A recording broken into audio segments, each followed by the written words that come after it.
আজকে আমরা এজিওতে আসার মূল কারণ আজকে প্রবাসী খবরের কাগজে 10,330 সম্পত্তির একটা খবর আমরা দেখলাম।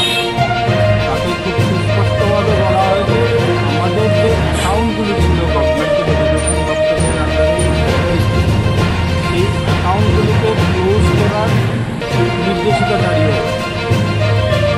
আমরা অফিসে এসেছি যে কী কারণবশত হঠাৎ করে এই নির্দেশিকা দেওয়া হয়েছে, কে বা কারা এবং কেন নির্দেশিকা দেওয়া হয়েছে।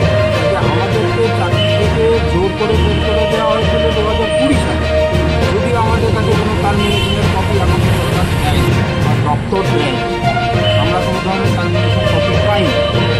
তথাপি রাজ্য সরকারের এই দপ্তরের যে মেইন খাতা, সেই খাতায় আমাদের নামগুলো ছিল, আমাদের যে স্যালারি অ্যাকাউন্টগুলো সেগুলো অ্যালাইভ